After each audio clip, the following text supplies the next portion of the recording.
Good afternoon, everyone.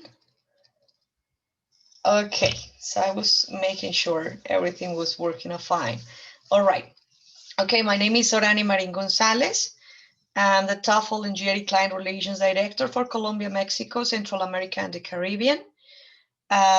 Today, I'm here to share very relevant information about TOEFL IBT, not only about the structure of the exam, but also about updates, like some changes the exam had last year, last August the 1st, 2019, and also to give you like some information about how you can now take the exam at home. Okay.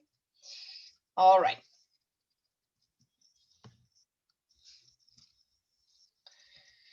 Okay, so first of all, remember that TOEFL IBT is an exam that measures the ability to communicate by combining all four language skills, meaning that it integrates skills. Okay, it integrates skills. So, for example, in the speaking section, although the focus is going to be speaking, in the integrated task, you're going to be reading a paragraph. Then you're going to have two people talking about the same topic of the paragraph. While they are having that conversation, you're going to be able to take notes, okay? Because, you know, anything can be by heart. Memory and meaningful learning, they are not good friends, okay? So you can take notes, and then they are going to ask you a question where you have to use information from both sources.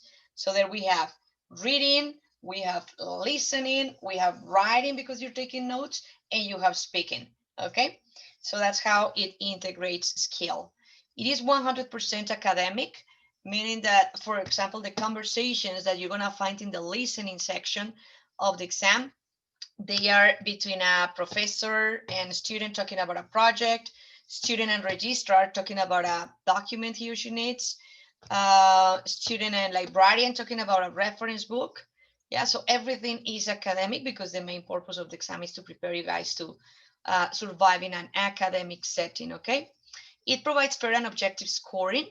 When you receive your TOEFL scores, you're going to receive your TOEFL scores in between 6 to 10 business days, all right? So when you receive it, they don't just say, okay, so out of 30, the exam goes to up to 120, okay? That's the highest score you can get, meaning that each skill goes from 0 to 30, okay? So they tell you reading, you got 20, okay? But they don't say just 20, they give you reasons why you got that 20. And they give you, like, if you scored, for example, in listening, something like low, let's say 15, they are going to give you additional resources for you to study again and, you know, and prepare a little bit better for the next time you're going to take the exam, okay? So it gives you like feedback on the exam, and that's absolutely important. Keep in mind that TOEFL scores are accepted by more than 11,000 institutions and universities and other agencies in more than 150 countries. I would dare to say that now it's more than 11,000 institutions and more than 150 countries, because right now our special home edition is pretty much everywhere.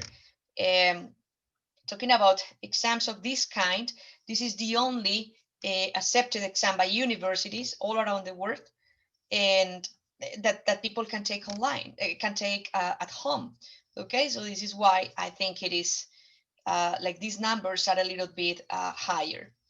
So additionally to reading, listening, speaking, and writing, it's important to keep in mind that you have to train to prepare yourselves to be good at summarizing, synthesizing, analyzing information, paraphrasing, note-taking, and time management, okay?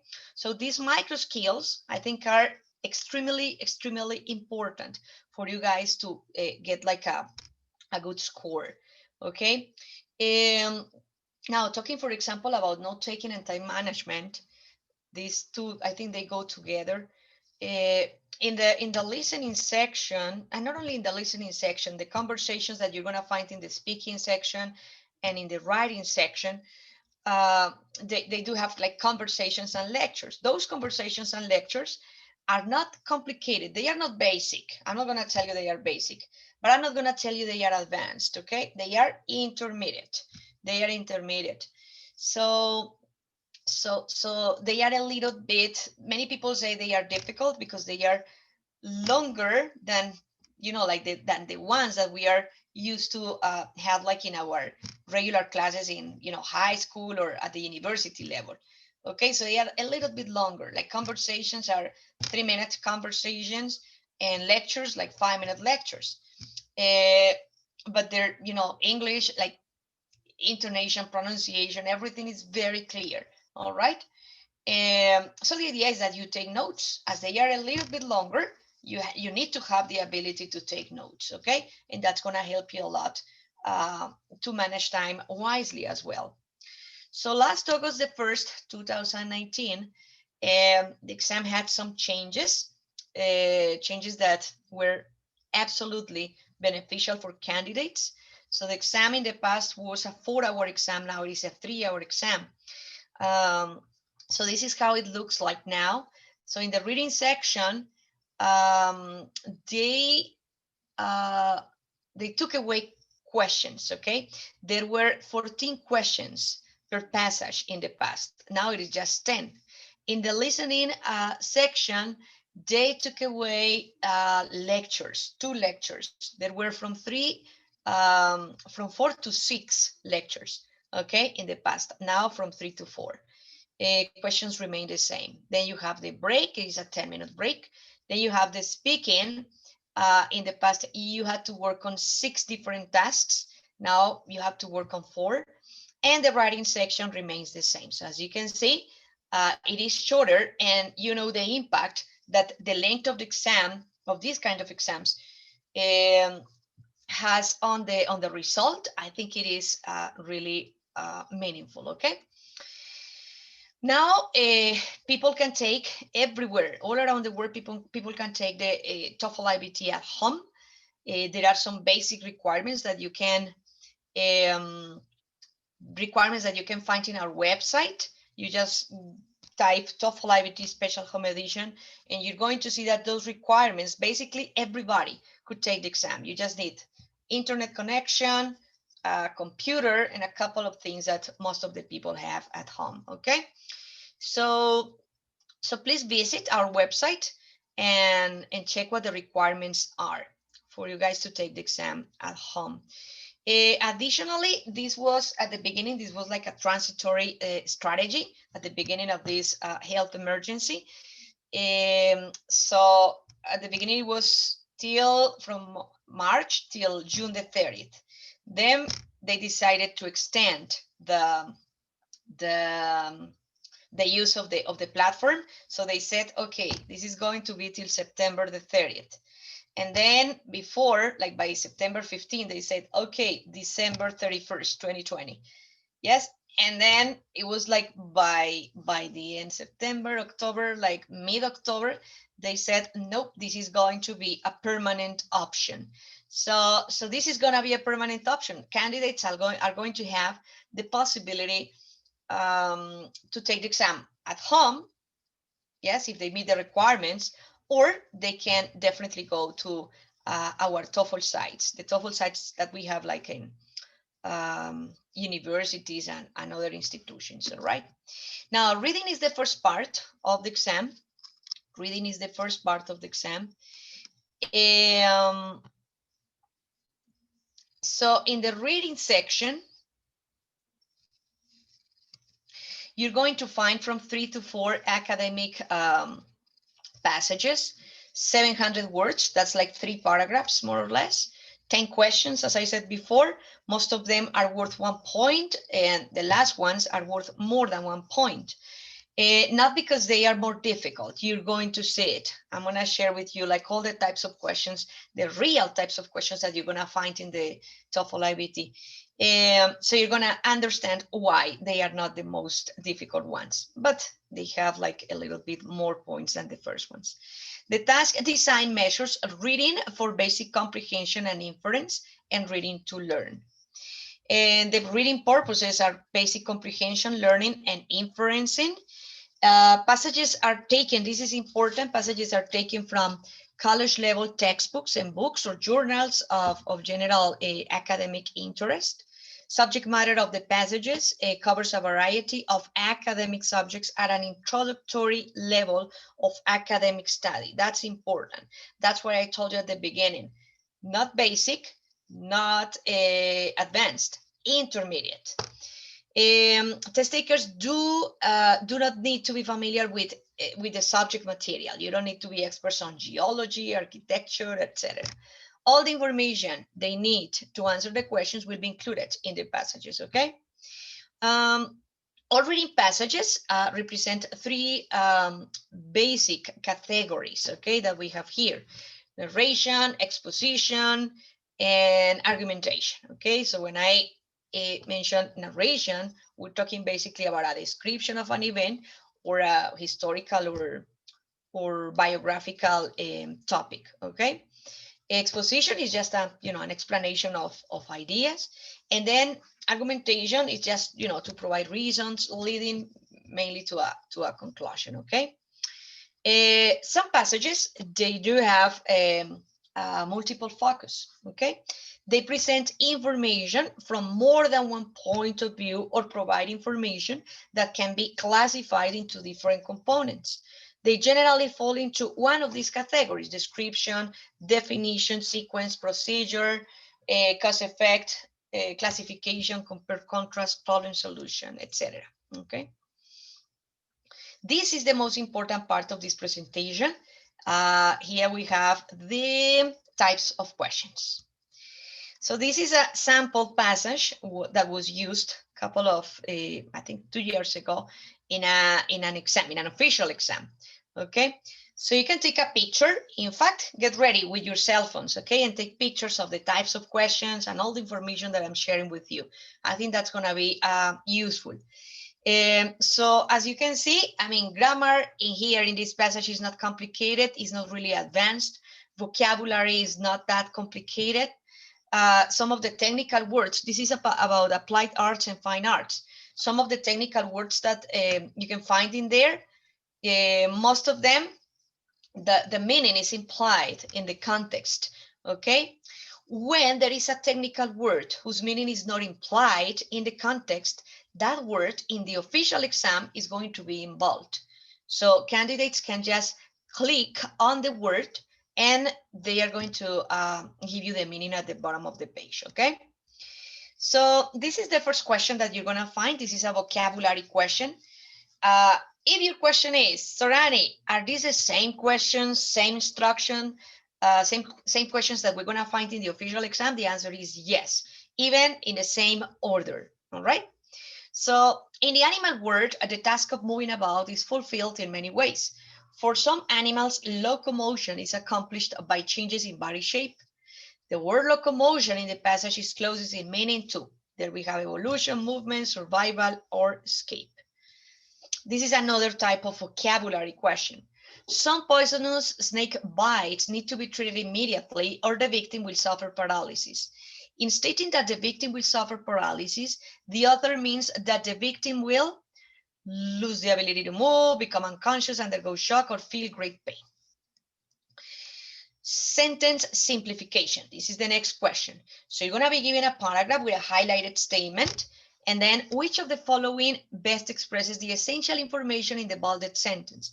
Incorrect answer choices change the meaning in important ways or leave out essential information. Something important. The first thing that you're going to see when you start working on the exam is this, the passage. Many candidates, when they don't take a TOEFL preparation course, the first thing they do is to waste. It's not even to use. They waste 2, 3, 4 minutes going over the passage, reading, identifying main idea, minor ideas. They even take notes. That's a waste of time. That's what I think, okay? Why? Because look at the first question. Do you need the whole passage to answer this question? No, you don't. Next one. They are giving you like the context. Like this is where you're going to look at this one. They are giving you the paragraph where you're going to find the answer. something important. In the official exam, the screen is going to be divided. So left side, you're going to have what? Guess what? This. You're going to have access to the whole passage. Okay? Right side, you're going to have this, the question. Yeah? Is that true? Yes, that's true. So you're going to have the question. This paragraph is part of that passage. So you just put it in here, and there you have, they are telling you, don't waste time, please, going over the whole passage. In this paragraph, you're going to find the information you need to answer correctly, okay? Next question, factual information, paragraph. According to paragraph 2, sculptors in the Italian Renaissance stopped using cannonballs in bronze statues of horses because. Here we have the options. Remember, take pictures of the types of questions. I think this could be really, really useful. Negative fact, paragraph is there. The passage discusses applied art objects in relation to all of the following except. There you have the 4 options. Prose summary. So in here, as you can see, remember, you're going to have right side, this question, left side, the whole passage. For this type of question, you're going to need the information that is in, in the passage. But at this point, like by the time you get to this question, you've already scanned, like the whole passage. So this is not going to be complicated. And these are the questions that are worth more than 1 point. An introductory sentence for a brief summary of the passage is provided below. Complete the summary by selecting the 3 answer choices that express important ideas in the passage. Some sentences do not belong in the summary because they express ideas that are not presented in the passage or are minor ideas in the passage. This question is worth 2 points. Drag your answer choices to the spaces where they belong. Yes, there you have all the options. Classifying, categorizing, and organizing information. Complete the table below about the 2 types of art discussed in the passage. Match the appropriate statements to the types of art with which they are associated. This question is worth 3 points. Then you have, again, drag your answer choices to the spaces where they belong. Types of art, statements, fine arts, applied arts, and you have the options in here. Inference, paragraph. Which of the following can be inferred from paragraph 1 about candles before the 19th century? Rhetorical purpose, paragraph with a highlighted statement. Why does the author introduce this claim? And there you have the highlighted statement. And this is the last question that you're going to find in the reading section. Look at the 4 squares that indicate where the following sentence could be added to the passage.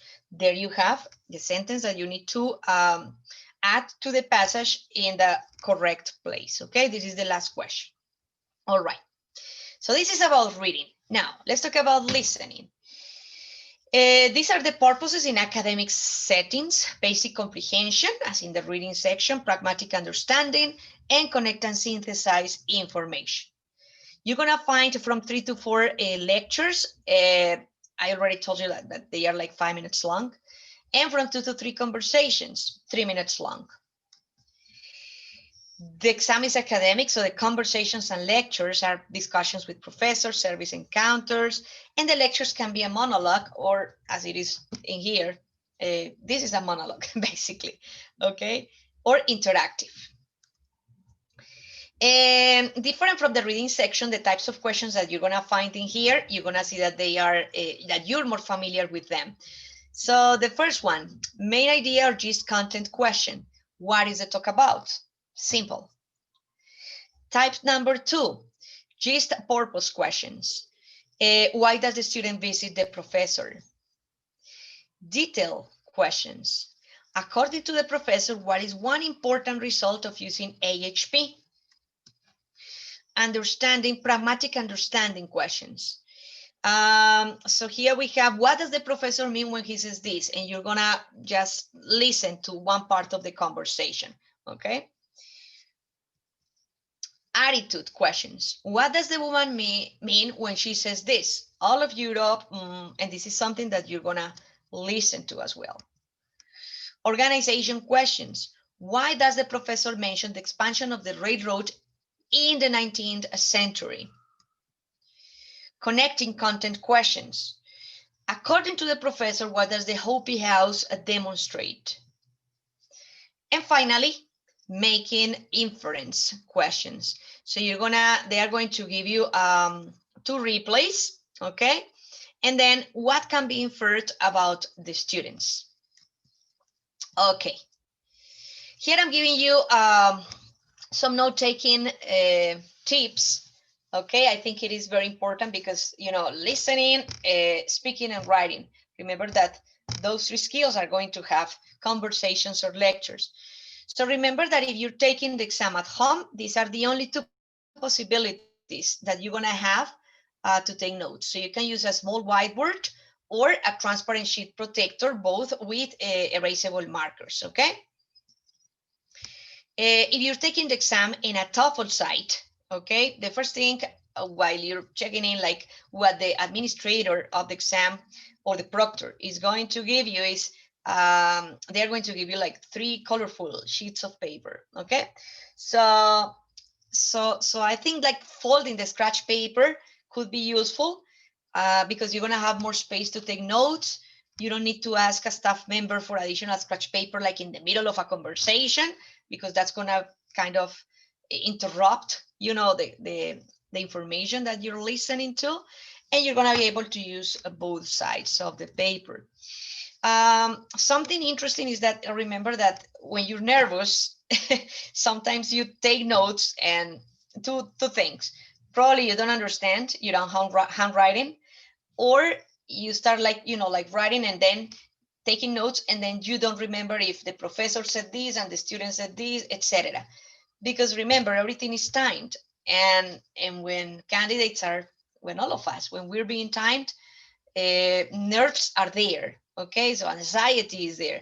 So it could be like very useful to use, for example, this chart that is simple, and you can divide, okay, this is what the professor said, this is what the student said, and then you can like easily combine the information. Important to to write down only the most important ideas, topic of the conversation, key points, reasons and examples, important terminology, different speakers' opinions, questions, reactions, solutions, suggestions, or any decisions made.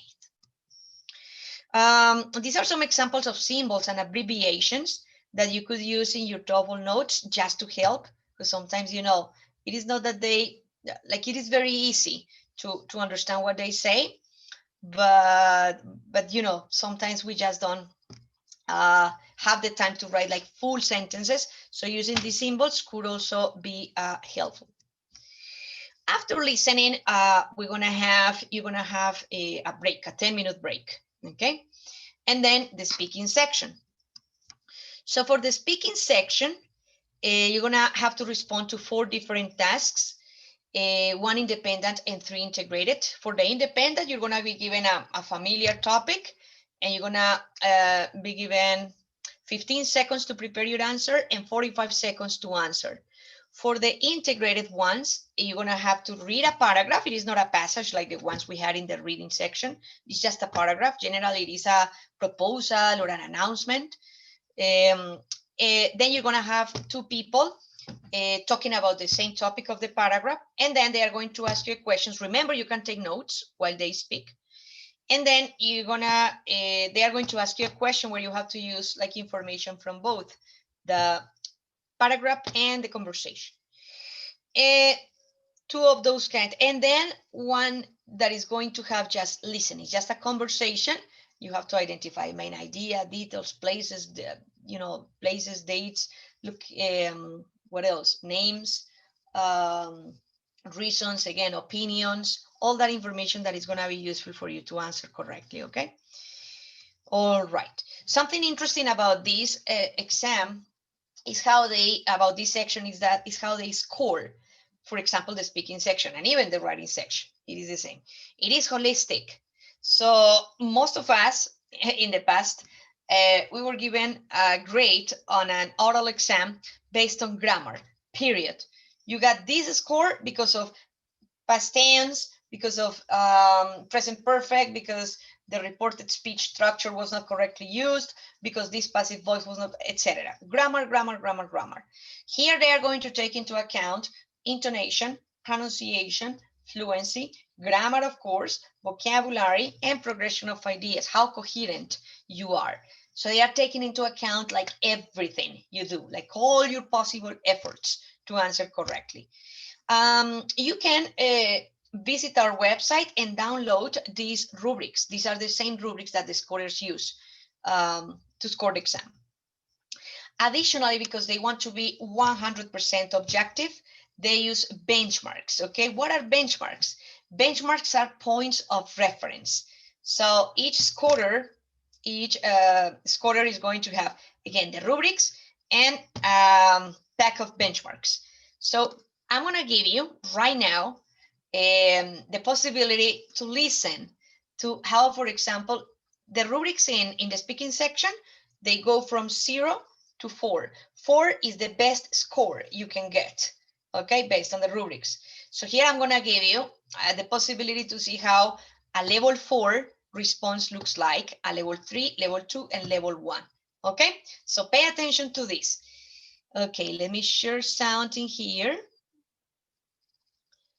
Here. Okay, so this is the task. Some universities require first-year students to live in dormitories on campus. Others allow students to live off campus. Which policy do you think is better for first-year students and why? Include details and examples in your explanation. Okay, so this is the task. These are the rubrics. Okay, this is for independent speaking. And now listen to level 4. I think it's better for the first year students to live on campus rather than off campus.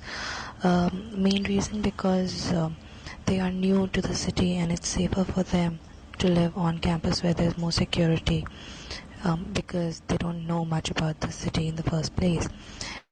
Second of all, it helps them to become more familiar with their surroundings where they have to study. It also helps them to meet new people. Living in a dorm encourages friendships with people who you might not seem very comfortable with the first time. And it helps you meet new people. It helps you to interact with your seniors, if any, living in your dorm. Okay, that was a level 4 response. Level 3.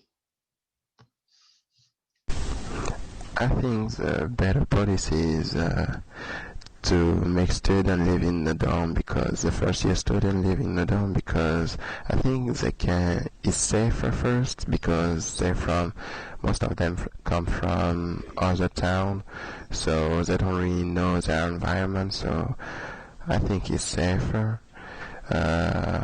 Moreover, I think they can make friends in the dorm, so they can have good relationship to know how the universities is going. I mean, they know better their environment, especially if they don't have cars. Okay, that's a level 3. Okay, start checking, like, okay, you could say, identify with this. I can do much better than this level 4, or yeah, you have to start identifying yourselves with these benchmarks. Level 2. Oops, I'm sorry. Level 2.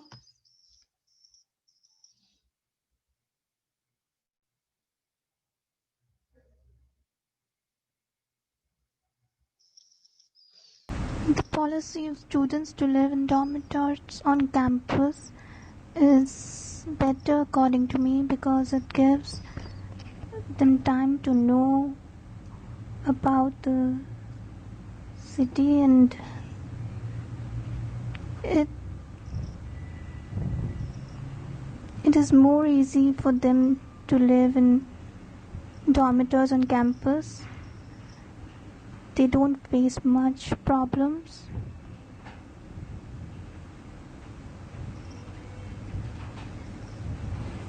Moreover, it gives them times to find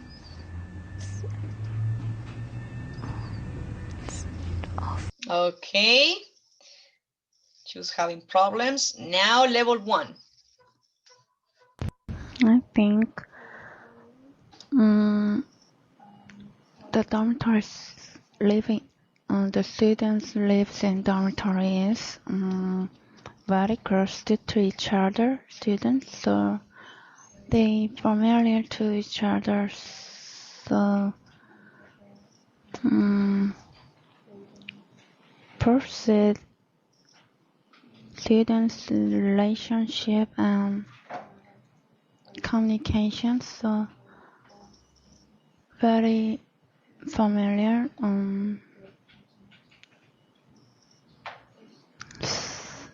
Cause good job for students. Okay, now you have an idea about what, like what they expect, what the scholars expect from you.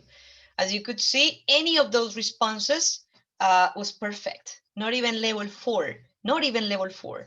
The feedback for level 4, the feedback that this lady received, yeah, is this one, in fact. In this response, the speaker provides a clear and coherent response. She's able to maintain a steady, fluid pace with little to no hesitation.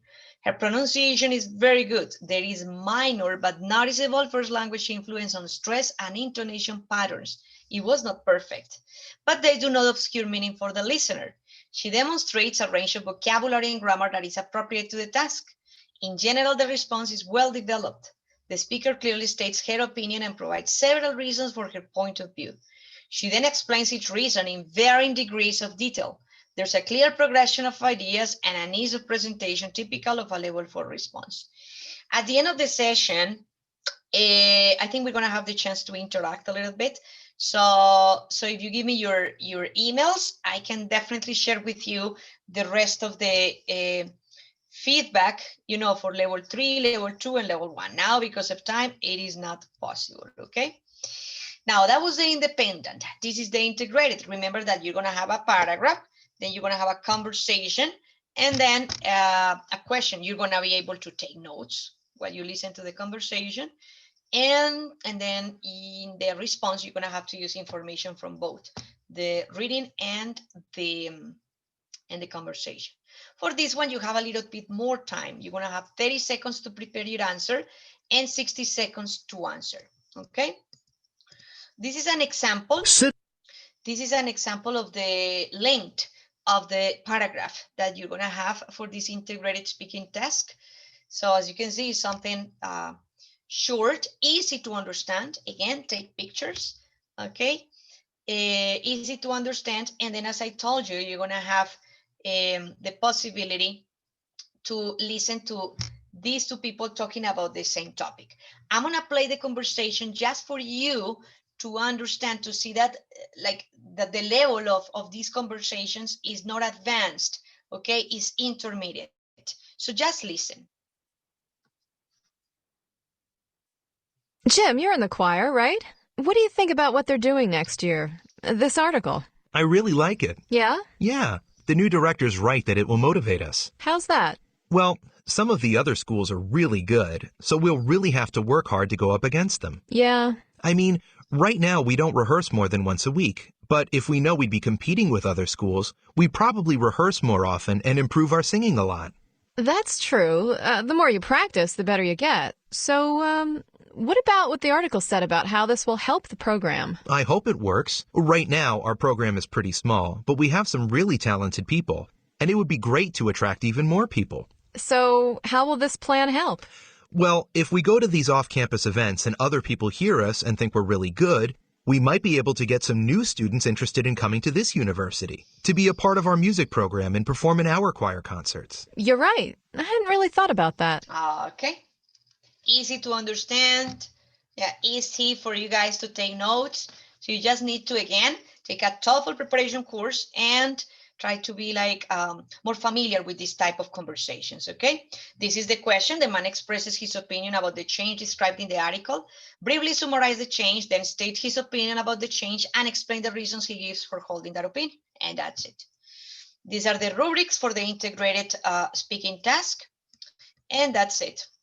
Okay. Now we have writing. This is the last part of the exam. We have writing. You're going to find you're gonna have to work on 2 different tasks, one integrated and one independent. For the integrated, you're gonna have to read a passage similar to the ones that you found in the reading section. Then you're gonna listen to someone talking about the same topic, and then you're gonna have to write. You have 20 minutes to work on this task. And for the independent, you're gonna be given a familiar topic. It's just a prompt, something that, like any person could write about, okay? And you're gonna have 30 minutes to work on it. Something interesting is that the rubrics are a little bit different are very different, in fact, from the speaking ones. So in here, we don't have those categories, delivery, language use, and topic development, but we have just descriptors. They don't go from 0 to 4, as in the speaking section, but from 0 to 5, okay? So for the independent, you're gonna be assessed on development of ideas, organization, quality and accuracy of language used. For the integrated task, quality of writing and completeness and accuracy of the response, because you're gonna have reading and you're gonna have a listening in there, okay? So for the integrated, something important is that for the integrated, you're gonna be given 3 minutes to go over the passage, but still in the like when you start in the screenshot where you're gonna be writing, typing, you're gonna have access to the passage. The passage is going to be there. I'm gonna show you a screenshot in a minute, okay? So, and something else is that the suggested word count for this integrated task goes from 150 words to 225, okay? If you want to write a little bit more, they like it. You're not gonna be penalized, okay? For the independent, the suggested word count goes from 250 to 300 words. Again, you're not gonna be penalized if you go beyond those 300 words. Remember that these 2 tasks are going to be scored on the fact, assessed on the fact that they are first drafts. That's why I insist the exam is not basic, but it's not advanced. It is intermediate. So here we have, this is an example of a passage used in an official exam in the past. You can take a picture of it. This is about the Chevalier des Ingalls. Okay, so candidates are going to be given 3 minutes to go over this passage. I think this is helpful because then when you start listening to the lecture, you're going to be able to start like contrasting the information. Okay, this is additional information. Okay, this lady doesn't agree with what the passage says in this part, etc. So this is like an important time you have to use to go over the passage. And I want you to listen to this lady talking about the Chevalier des Ingalls, so you can have an idea about how lectures are in TOEFL IBT, okay? No memoir can possibly be correct in every detail, but still, the Chevalier's memoir is pretty accurate overall, and is, by and large, a reliable historical source. Let's look at the accuracy of the 3 episodes mentioned in the reading. First, the loan from the merchant. Well, that doesn't mean that the Chevalier was poor. Let me explain. We know that in Switzerland, the Chevalier spent huge amounts of money on parties and gambling, and he had wealth, but it was the kind of property you have to sell first to get money. So it usually took a few days to convert his assets into actual money. So when he ran out of cash, he had to borrow some while he was waiting for his money to arrive. But that's not being poor. Second, the conversations with Voltaire. The Chevalier states in his memoir that each night, immediately after conversing with Voltaire, he wrote down everything he could remember about that particular night's conversation. Evidently, the Chevalier kept his notes of these conversations for many years and referred to them when writing the memoir. Witnesses who lived with the Chevalier in his later life confirm that he regularly consulted notes and journals when composing the memoir. Third, the Chevalier's escape from the prison in Venice. Other prisoners in that prison had even more powerful friends than he did, and none of them were ever able to bribe their way to freedom, so bribery hardly seems likely in his case. The best evidence, though, comes from some old Venetian government documents. They indicate that soon after the Chevalier escaped from the prison, the ceiling of his old prison room had to be repaired. Why would they need to repair a ceiling unless he had escaped exactly as he said he did? Okay, so as you can see, it's very simple. It's very easy to understand her English. It's just long, but if you know how to take notes, you're gonna just identify like the most relevant information, and that's it. So this is the integrated task, and this is the screenshot, the real screenshot in the official exam, where you're gonna be typing your answer. So as I told you, here you're gonna have access to the passage all the time. You're gonna be able to cut, paste, and do redo. Here you have the word count. It is not that you're gonna have to count the words.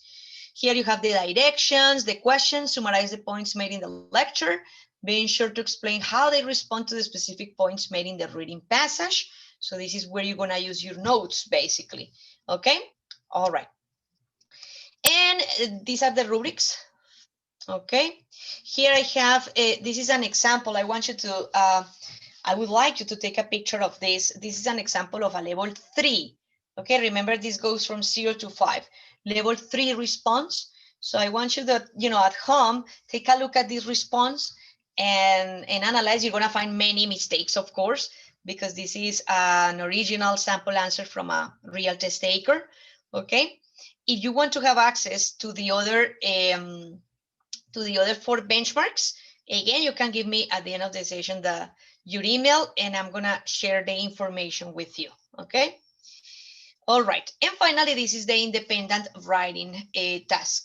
Okay, so do you agree or disagree with the following statement? Always telling the truth is the most important consideration in any relationship. Use specific reasons and examples to support your answer. Here we have the rubrics for independent writing. Remember that you can download them from our website. And here you have a sample answer from a real test taker. This is why you see there like many typos, many mistakes, grammar, content, everything. This is a level 2, okay, benchmark. All right, again, I can share the rest of the benchmarks with you. Please take a picture of the response. This is a level 2. This is the exam. Remember that we have additional resources, free resources for you in our website.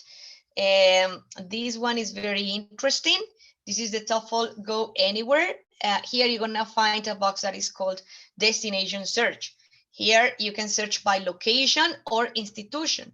So if you don't know what institution you would like to apply for, well, you can say just Canada or Australia or UK or United States. And they are going to show you like all the universities in those countries that accept TOEFL scores. Now you want to go further and you want to say, okay, so let's say this university, okay, in Canada, University of Vancouver. So what masters do they have? An example. They say, okay, they have a master in industrial engineering here. This is what I'm looking for. So you write the name of the institution, you write your TOEFL score if you already have it. If you don't, that's okay. So you click on search and they are going to tell you, okay, we do have this master and this is the TOEFL score you need to apply. Okay. This is a free TOEFL preparation course. You can, this is the link right here. You can see it on the slide. Take a picture of it so you can register today. All right, you can register today. This is for free. This is a, I think it is a 6-week TOEFL preparation course. These are additional resources. This link is extremely important, the one that you see at the bottom of the slide. TOEFL prep. Here you're gonna find most of the TOEFL preparation materials that we have. This last one, TOEFL Test Prep Planner, is great. It is a PDF, like a 250 pages PDF that you can use to prepare yourself for the exam at home. You can download the official app, and in the link you can also find practice tests. Okay. All right. This is the official app. You can also visit our TV channel on YouTube. You're gonna find people from all around the world talking about the experience of taking the exam. This is useful. TPOs, which are codes with past exams that you can buy very cheap. Yeah, like $49, I think, to practice before taking the exam. And it is a complete TOEFL IBT. And as soon as you finish, they are going to give you the score. That's one of the big differences between the official and this one. This is just for practice purposes. The score, this TPO is going to be scored by an e-rater, electronic rater. Thank you very much. And if you have any questions, I'm gonna be here. Okay, thank you. Have a nice day.